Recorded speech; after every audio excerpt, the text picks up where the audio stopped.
Hi folks, it's Brittany Jackson from Learning Technologies, and today we're going to talk about backing up your Moodle course.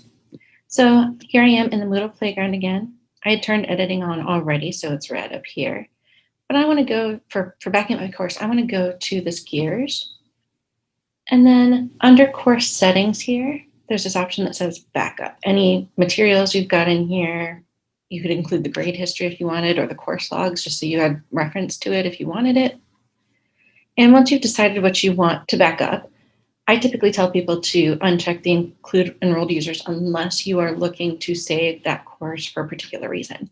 So if you are wanting to make sure you've got your students' grades at the end of a term that you can always go back and refer to, you could do it that way and just leave it as include enrolled users. Otherwise, if you take that check mark off, it'll only migrate the content or the information that you're requesting, not any user data. So once you've made that decision, if you go ahead and click next here, you can then pick and choose specifically what information you want to back up. So are these, which particular pieces of the course do you want?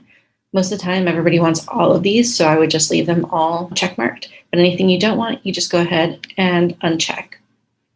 So over here, you'd be unchecking whether you want user data or not. And over here, you would be unchecking whether or not you want that topic or that particular assignment. So once you've made those decisions, you can go ahead and click next. And here, any red X's indicate what you are not migrating over. Any green check marks indicate what you are. And it's going to do a backup and give it a file name. You can change that file name if you'd like. I typically leave it as the backup Moodle, because that'll help me, and it tells me, the name of the course, Moodle Playground, within that. So everything here looks right to me. So what I'm going to do is I'm going to scroll all the way down to the bottom, and I'm going to choose Perform Backup. It's going to run through backing up there, and then once it's done that, you'll see Backup File Successfully Created. If you click Continue, this is now in the backup area. You can download this course. If you needed to restore it for whatever reason, you could, but you could go ahead and download that so you've got it. It'll save it as a .mbz file, which basically means it can only be uploaded back into Moodle.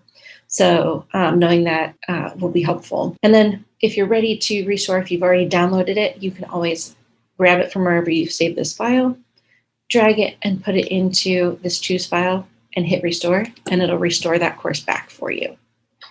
As always, if you have questions or issues, don't hesitate to reach out to us, and happy Moodling.